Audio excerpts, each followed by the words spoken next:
Joining us now is radio talk show host Jeff Santos from Boston tonight, WWZN, and also Brad Blakeman, a Republican strategist and columnist. All right, gentlemen, do the poll numbers mean anything? Jeff, what do you think? Well, then they're problematic because the Democrats need to lead. And they need to lead just like the Republicans did when they had a one-vote majority. They got things through. Budget reconciliation, Harry Reid.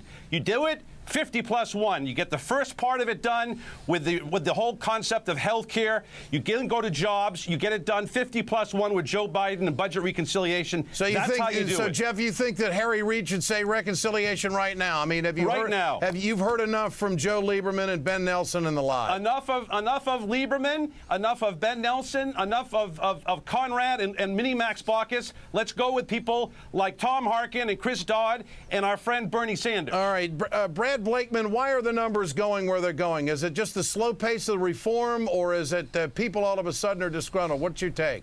I think people are disenfranchised. We saw it in New York, in New Jersey, and here in Virginia.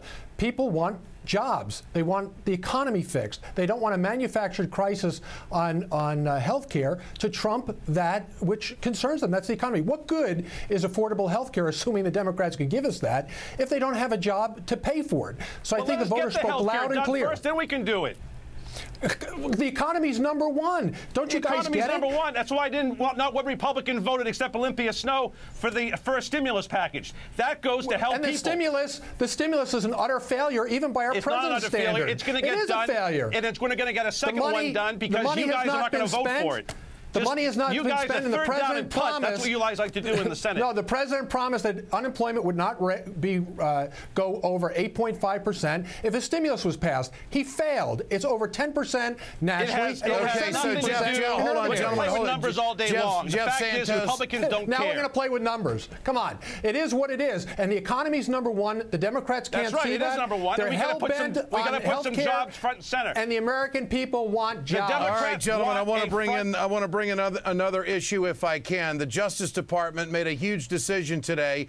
The alleged terrorists are going to be tried in civilian court. Jeff Santos, was that the right move?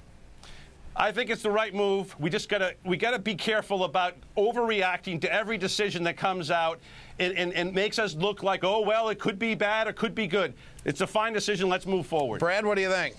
I think it's an utter failure on the part of the president. The president is a coward to have announced this in Japan. He owed it to the American people and the victims to announce it here in America and explain to us Congressman Nadler said tonight he thinks New Yorkers are going along with that. Defendants instead of terrorists. But Congressman Nadler said tonight on this air that he thinks that New Yorkers want the trial to be right here, and it was the right decision. I don't care what Nadler says. I lost my nephew on 9/11. I was the only If I was White in New House York staffer. during 9/11, don't tell me.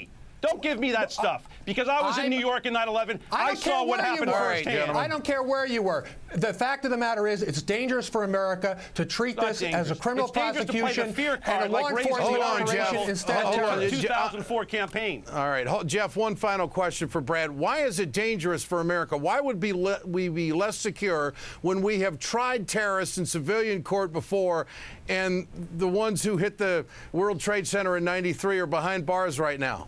Here's the difference. Here's the difference, Ed. These are enemy combatants. We are at war. The president says we're at war.